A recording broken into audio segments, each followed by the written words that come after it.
मुख्यमंत्री मोहन यादव जी, मेरा संदेश यहाँ से अगर आप सुन रहे हो तो ये मुरैना कलेक्ट्रेट के सामने बैठे हुए इन सपेरे समुदाय के लोगों को देख लीजिए। आवासहीन लोग हैं ये। और सबसे बड़ी बात ये, यहाँ की जिला पंचायत अध्यक्ष भारतीय जनता पार्टी की हैं। यहाँ से कैबिनेट मिनिस्टर ऐदल सिंह कंसाना, कृषि मंत्री, वो भी भारतीय जनता पार्टी के हैं। और यहाँ से विधानसभा अध्यक्ष नरेंद्र सिंह तोमर, वो भी भारतीय जनता पार्टी के हैं। लेकिन फिर भी विकास आखिरकार क्यों रास्ता भटक गया है? विकास आखिरकार इनके घर चल के देखियो, हमारी तो मड़िया तनिए तम्मू तनिए। और देखो काम कर करके आए जे, बज के आए जे के बेर से कर ले। देखो हमारी हालियत देखो, ऐसी मर जाएंगे हमें। न तो खेती नहीं, न पट्टे नहीं, कुछ ही नहीं मिले हमें। है सांप चिन्ह पकड़ते हैं तो बेबी छुड़वा दी, हम मांग के खाते हैं बता। और मांग के नहीं खाते हैं तो जी मैं तो मजदूरी कर लेते हो, खा लेते हैं, न बेच बैठे रहते हैं। बता हमारे बच्चे फिर कहाँ से पढ़ेंगे? खाए बे की करे कि किसकी करे हम? इसको देखिए साहब, हमारी पट्टे नहीं है हमारे पास। बैठ करके खुले में मांग कर रहे हैं। अगर आपको समय मिले तो अपने वीआईपी दफ्तर से अपनी एसी वाली गाड़ी से निकलिए। नगर निगम कमिश्नर को आपको भी लानत है, आपको निकलना चाहिए। और जो योजनाएं मिलनी है ऐसी ऐसी बच्चों को मिलनी चाहिए जो आज बेघर हैं, सड़कों पर हैं, जिनके पास घर नहीं है, वो आज यहाँ आकर के कलेक्टर से गुहार लगा रहे हैं। आज़ादी का एक पर्व मनाया जाता है और उसके बाद जो है, उसके बाद की स्थिति क्या होती है ये दिखा रहे हैं। ये भारत का असली लोकतंत्र है। आप देखिए महिलाएं बैठी। 150 साल पुराने रह रहे हैं हम यहाँ। जब से दे के आवेदन और ये कई कलेक्टर बदल गए, बहुत से बदल गए। जब से हमारे पास घर का कोई इंतजाम नहीं है। कोई नहीं है। सरकार से आपको पता है प्रधानमंत्री जी आवास देते हैं, कुछ ही नहीं मिला, कुछ ही नहीं मिला। कोई पटवारी, वहाँ का RSI, कोई अधिकारी नगर निगम प्रशासन का कोई पहुँचा आपके यहाँ? कोई नहीं पहुँचा। कोई नहीं। वोट लेने के लिए पहुँच जाते हैं, वैसा कोई नहीं उलट के दे।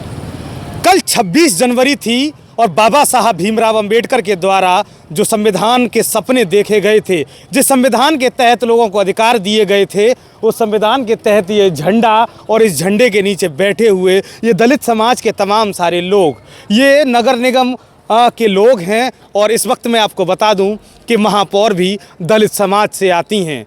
आखिरकार दलित उन्मूलन के लिए सरकार तमाम सारी योजनाएं चलाती है। राष्ट्रपति भी दलित हैं और यहाँ की महापौर भी दलित हैं, मगर उन दलितों का हक आखिरकार कौन खा रहा है? काफ़ी लंबा समय हो गया महापौर को, लेकिन इन महिलाओं की एक बार तस्वीरें दिखा दीजिए। ये तमाम सारे जो लोग आए हैं ये बेघर हैं, इनके पास घर नहीं है और आज यह राष्ट्र ध्वज के सामने ये बैठे हुए हैं। कलेक्टर साहब से ये गुहार लगा रहे हैं कि साहब हमें आखिरकार न्याय कब मिलेगा?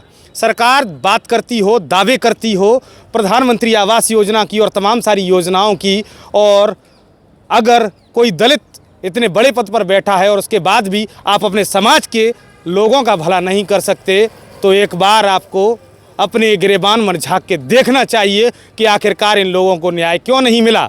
अगर इसकी जगह कोई और होता तो सीधा सीधा निशाने पर खड़ा कर देते और लोग कहते कि ये सवर्ण समाज से आते हैं। समाजवाद की जड़ें इतनी गहरी हो गई हैं कि किसी पर भी निशाना लगाना आसान है। आखिरकार इनसे जानेंगे कौन खा रहा है इनका हक। आखिरकार सरकार के द्वारा दिए जाने वाले जो आवास योजना है, वो आवास योजना पर डांका किसने डाला है? कितने वर्षों से ये रह रहे हैं और ये कलेक्टर साहब के यहाँ पहली बार नहीं आए, कई बार गुहार लगा चुके हैं। मैं इनसे पूछूंगा और मेरी जिम्मेदारी है कि इनकी खबरें आप तक पहुँचाना। आप हुक्मरान हैं तो आप सबसे पूछता हूँ, दादा क्या नाम है आपका? सुजीत सपेरा। सपेरा। हाँ। कहाँ रहते हैं दादा? गाँव गुटियापुरा है, नगर निगम में गाँव में बाबूजी। कौन से नंबर वार्ड में आता है? 44 वार्ड में आते हैं बाबूजी। 40 नंबर वार्ड में आता है।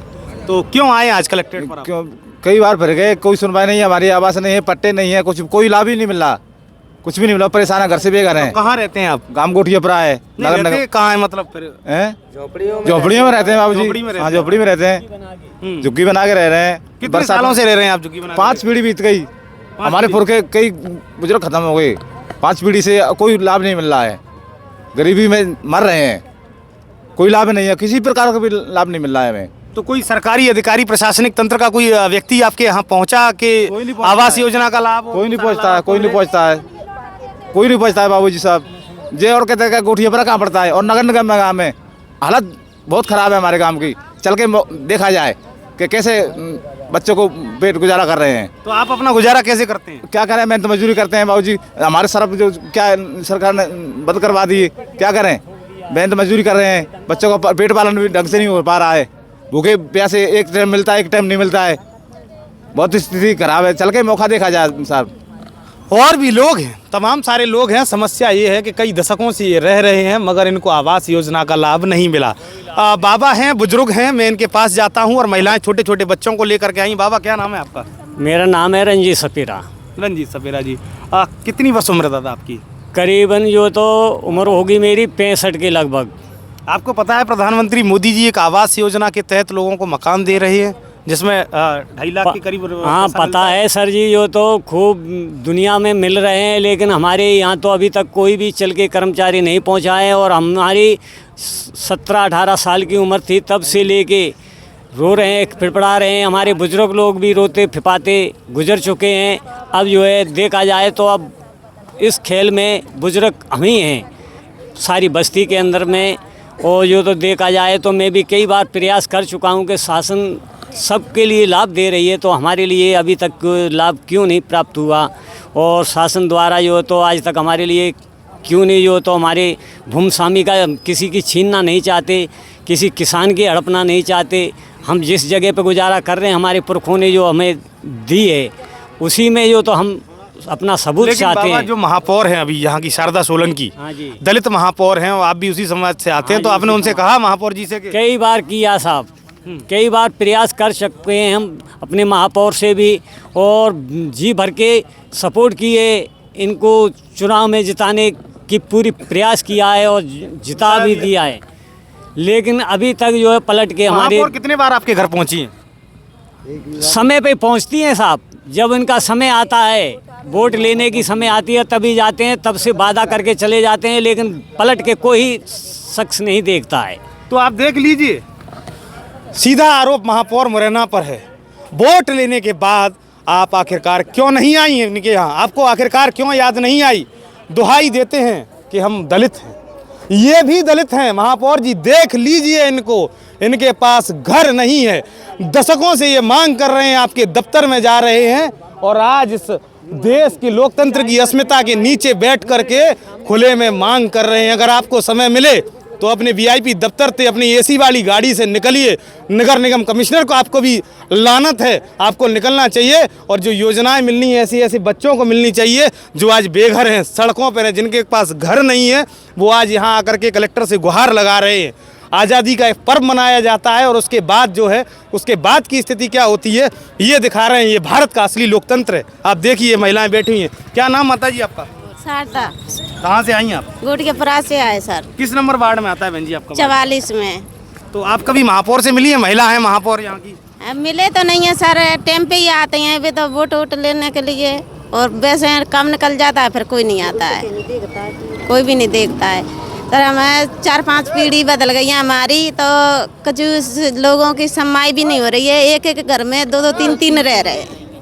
बताओ, हम दे दे के हम हार गए हैं। आवेदन भी तो रहते हो आप झोपड़ी डाल के रहते हो क्या? झोपड़ी डाल के रहते हैं, झोपड़ियों में रह रहे हो? झोपड़ियों में रह रहे हैं। घर बना ले, मट्टियों के घर अनारी है भाई। जोर से बोलो मैडम। हाँ भाई साहब, मट्टियों के घर बना ले है। बरसात आती है तो गिर जाती है, और बरसात निकल जाती है तो नहीं बाद में बना लेते हैं। टीना पड़ियाँ फूट जाती हैं तो चुचेना पड़ता है। सोने के लिए भी जगह बरसात में नहीं रहती है। बस और बोलो। क्या नाम है आपका? सूरज। कितने सालों से बहन जी रह रही हैं आप? हम तो 5 साल पीढ़ी बदल गई हमारी, तो जब से रह रहे हैं हम, कम से कम हाँ जब से ही रह रहे हैं हमारी, कम से कम आवे बुजुर्ग है 5 साल की भी बदल गई भी की पीढ़ी, जब से रह रहे हैं साहब। हमन को भी कच वो ही नहीं मिलो है ना। तो क्या क्या नाम माता जी आपका? कितनी उम्र होगी आपकी? हमारी उम्र की सर मुझे तो पता नहीं है क्या जब तो वो वही 60 साल। तो आप 60 सालों से आपके पास घर का कोई इंतजाम नहीं है? कोई नहीं है। सरकार से आपको पता है प्रधानमंत्री जी आवास देते हैं, कुछ ही तमाम नहीं सारी मिला, योजनाएं। कुछ ही नहीं मिला। कोई पटवारी वहाँ का RI RSI कोई अधिकारी नगर निगम प्रशासन का कोई पहुँचा आपके यहाँ? कोई नहीं पहुंचा। कोई नहीं? वोट लेने के लिए पहुंच जाते हैं, वैसा कोई नहीं उलट के देते के। मेरी महिलाओं का दर्द है, वोट लेने के लिए तो जाते हैं लेकिन वोट के बाद कोई नहीं जाता। आज इन बच्चों को देखिए, इनके हाथों में किताबें होनी चाहिए। इस आज़ादी के बाद इस लोकतंत्र में जिन बच्चों के हाथों में किताबें होनी चाहिए, वो इस लोकतंत्र के हुक्मरानों की चौखट पर आकर के अपने न्याय के लिए यानी आवास के लिए मांग कर रहे हैं। आप तस्वीरों में देखिए नौनिहाल बच्चों को, इनकी माँ इनको गोद में लेकर के आई हैं और पहली बार नहीं आई, इससे पहले भी कई बार आ चुके हैं। ये इनके जो खालसे के मुखिया हैं उन्होंने कहा भी है कि सरकार और यहाँ के जो नेता हैं वो केवल और केवल आते हैं। मुरैना के जो विधायक हैं, जो यहाँ के सांसद हैं, वो भी इस वीडियो को देख लें ध्यान से। नेताजी, विधायक जी, ये आपके ज़िले की स्थिति है, आप कैसे छुपाओगे इन सबको? ये बच्चे जिनके हाथों में किताबें होनी चाहिए, इनको विद्यालय में जाना चाहिए, वो आज यहाँ न्याय की चौखट पर कलेक्टर साहब से न्याय मांगने आए हैं। क्या नाम बहन जी आपका? गीता। कितने बच्चे हैं आपके? 2 ही लड़का है मेरे। दोनों बच्चे हैं। हाँ। पढ़ने जाते हैं ये कहीं? नहीं जाते हैं। क्यों नहीं जाते पढ़ने? इतने पैसे नहीं है वहाँ पे। नहीं तो जो सरकारी स्कूल है वहाँ तो पैसे नहीं लगते, आपने सरकारी स्कूल में इनको क्यों नहीं भेजा? क्या नाम है जी? ले हम पैसा किनता है, किनता अच्छा, बच्चों को क्यों नहीं भेजा आपने?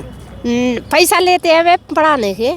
अच्छा, हाँ, सरकारी स्कूल में हुई? आओ फीस ले 100-200 रुपया 100 रुपया, तब बच्चे न पढ़ा नहीं दे तब मना कर देते हैं। तो देखिए किस प्रकार की स्थिति है। वो उन्होंने कहा कि सरकारी स्कूल में जो फीस लगती है वो अमूमन पैसे भी इनके पास नहीं है। कितनी दयनीय स्थिति है। आपके पास घर है?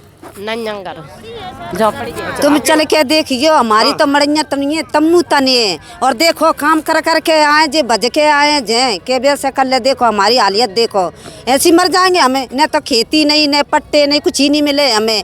है सांप चिन्ह पकड़ते हैं तो वे भी छुड़वा दिए, हम मांग के खाते हैं बता, और मांग के नहीं खाते हैं तो जी मैं तो मजदूरी कर लेते हो, खा लेते हैं, न बेच बैठे रहते हैं। बता हमारे बच्चे फिर कहाँ से पढ़ेंगे? खाए वे की करे कि किसकी करे हम? इसको देखिए साहब, हमारी पट्टे नहीं है हमारे पास में, तो हम कोई अधिकारी आज तक आपकी बस्ती में पहुंचा है कि नहीं पहुंचा? पटवारी, RSI या नगर निगम का कोई अधिकारी सर्वे करने के लिए पहुंचा हो? आता है हमारे पास में कोई नहीं आता है, कोई नहीं आता हमारे पास में। कोई आता तो हमारी कोई सुनवाई करता। कलेक्टर साहब को आपने कितनी बार आवेदन दिया? दे दिए, 2-3 वक्त आवेदन दिए हमने। हाँ, क्या कहा उन्होंने? अब भैया कुछ भी आए नहीं है तो हम क्या कहे, ले लेते हो दल लेते बेस हमारे जन के जेल दे देते। आएंगे कोई भी नहीं आता है हमारे लिए। बेस बदल गए, अब कोई कलेक्टर बदल गए, हमारी कोई सुनवाई नहीं है। फिर आए हम तो जय सिंह कहे के काजे, अब क्या करें, देवे के काजे। हम तो परेशान हो गए बेटा, हम तो कहाँ तो लिखनो बजे।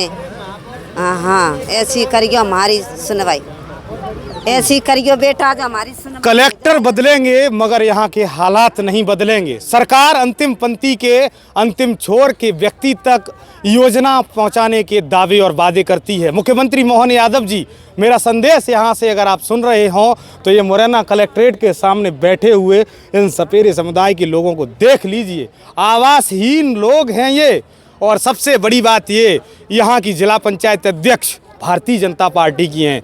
यहाँ से कैबिनेट मिनिस्टर ऐदल सिंह कंसाना, कृषि मंत्री, वो भी भारतीय जनता पार्टी के हैं। और यहाँ से विधानसभा अध्यक्ष नरेंद्र सिंह तोमर, वो भी भारतीय जनता पार्टी के हैं।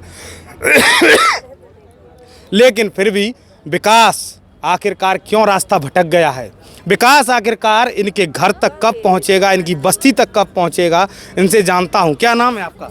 मेरा नाम संजय सपेरा है साहब। संजय, क्या करते हो तुम? यही मेहनत मजदूरी करते हैं साहब। कितने दशकों से आपके पास घर नहीं है? कितने साल है? कम से कम 4-5 पीढ़ी बदल गई हमारी। अच्छा, तब से आपके पास तब से हमारे पास कुछ ही नहीं है। जॉब जैसे मतलब झोपड़ी बना ली, उन्होंने ही रह रहे हैं, वो भी गिर जाती है बाबूजी चौमासे में। कितने घरों की बस्ती होगी लगभग? यहाँ होगी कम से कम 50-60 घरों की बस्ती होगी। 50-60? कितनी आबादी कितनी होगी पूरी आबादी होगी कम से कम 350 की। घर कितने लोगों पे नहीं है वहाँ? घर तो किसी के पास नहीं है, सबके कच्चे ही हैं। कच्चे घरों में? हाँ, कच्चे घरों में रहते हैं साहब। और भी लोग हैं यहाँ, आप देख सकते हैं। क्या क्या नाम है आपका? पंचम। कहाँ से आए पंचम? गोटियापुरा से। गोटियापुरा से ही आए हैं। कितने सालों से बिना घर के रह रहे हो? कम से 1.5 साल से पुराने रह रहे हैं। 150 साल। 150 साल पुराने। तो अभी कहाँ रहते हैं? वहीं रहते हैं, कच्चे मकानों में? कच्चे महलों में। क्या तो आपने कभी महापौर से नहीं कहा, कि अधिकारियों से नहीं कहा? अधिकारी से कहा, कलेक्टर से, कलेक्टर भी नहीं सुनता, कोई भी नहीं सुनता है। जब कलेक्टर नहीं सुनेगा फिर कौन सुनेगा? हमारी कोई सुनता ही नहीं। मंत्री विधायक आते हैं आपके यहाँ वोट मांगने? वोट मांगने आते हैं, बस वोट ले आते हैं, ओके तुम्हारा काम करवाए, कोई कुछ काम। आपके वार्ड का पार्षद कौन है? पार्षद है तो क्या नाम है पार्षद का? अरे जाटव है, पता नहीं नाम पर, पता नहीं, पार्षद है बस। जाटव है आपके वार्ड का पार्षद। आप जानते हैं वार्ड के पार्षद का क्या नाम है? क्या आपका क्या नाम है दादा? मेरा नाम जयपाल सपेरा है। अच्छा, कितने वर्षों से क्या क्या समस्या आ रही है? कम 150 साल पुराने रह रहे हैं हम यहाँ। जब से दे के आवेदन और ये कई कलेक्टर बदल गए, बहुत से बदल गए, जब से हमारे के दे के कोई हमारी समस्या कोई हल ही नहीं। बिजली पानी की क्या व्यवस्था है? बिजली भी ऐसे ही चल रही है साहब, बिजली की भी कोई समस्या नहीं है। पानी की क्या व्यवस्था है आपके यहाँ? पानी की यही हेडपंप लगे हैं, एक हाथ दो बस। पीने के पाइपलाइन वगैरह कुछ नहीं? कुछ नहीं है, कुछ नहीं है साहब। टंकी वंकी पानी की पाइपलाइन वगैरह कुछ नहीं? कुछ नहीं, कोई सुविधा ही नहीं। बस हेडपंप है, जो वो खराब हो जाते हैं तो नदी का पीना पड़ता है, फिर गंदा पानी पीना पड़ता है। तो आप बीमार हो जाओगे। अब होते हैं तो होते ही हैं साहब, क्या करें, अब गरीबी ऐसे ही है। गरीबी तो अब गरीब तो कहीं बर्तन करेगा ही बेचारा, अपना टाइम पास तो करेगा। तो आपने इस विषय पे महापौर से और मंत्री विधायकों से किसी से नहीं कहा? बहुतों से कहा साहब, कोई सुनवाई नहीं है हमारी। आपका क्या नाम है? राम लखन। कहाँ, वहीं गांव के हो? पानी कहाँ से लाते हो आप लोग? पानी नहीं है हमारे लिए तो कोई आवाज भी नहीं है, कोई सुविधा है ही नहीं। तो समस्या बड़ी गंभीर है और समाधान अधिकारियों के पास है, नेताओं के पास है। पेयजल की भी व्यवस्था नहीं है। इंदौर में अभी आपने देखा होगा कि 23 लोगों की मौत दूषित पानी से हुई है। और लानत है ऐसे विपक्ष पर कि विपक्ष के जो नेता हो, विपक्ष का काम होता है कि सत्ता पक्ष के कानों में भोंपू बजाना। मंत्री जी घंटा बजा सकते हैं उज्जैन के इंदौर के अंदर, तो विपक्ष का भी काम है कि घंटा बजाकर उनको चेता दें। लेकिन पक्ष और विपक्ष दोनों ही मौन है और उनकी मौन स्वीकृति का दंश झेल रहा है ये सपेरा घर की 300 घर की बस्ती। यहाँ के पार्षद से लेकर के महापौर तक सभी दलित हैं और आखिरकार इन दलित समाज के लोगों की कौन सुनेगा? सवाल आज भी सबसे बड़ा यही है। ये सभी लोग निरक्षर हैं और यहाँ इन लोगों ने, जो आप देख सकते हैं आवेदन में बाकायदा अंगूठे किए हुए, क्योंकि ये पढ़े लिखे नहीं है, इनको नहीं पता कि हमें क्या करना है क्या नहीं करना। केवल आवेदन पर लिखा है, सविनय नम्र निवेदन है कि हम 150 वर्षों से ग्राम गोठियापुरा में वार्ड क्रमांक 44 में तहसील में रह रहे हैं। हमारे पास भूमि का कोई पट्टा नहीं है। भूधारण के पट्टे दिलवा करके सपेरा समाज पर बड़ी कृपा होगी। माननीय जिलाधीश महोदय, अगर जिलाधीश महोदय आप मेरा ये वीडियो देख रहे हों तो कृपया ऐसे लोगों को न्याय दिलवाने की कृपा करें। और आपसे भी आग्रह है, जितने भी दर्शक हैं, तो कृपया इस वीडियो को शेयर कर दीजिए ताकि इन हुक्मरानों तक ये बात पहुंच सके। जय हिंद, वंदे मातरम।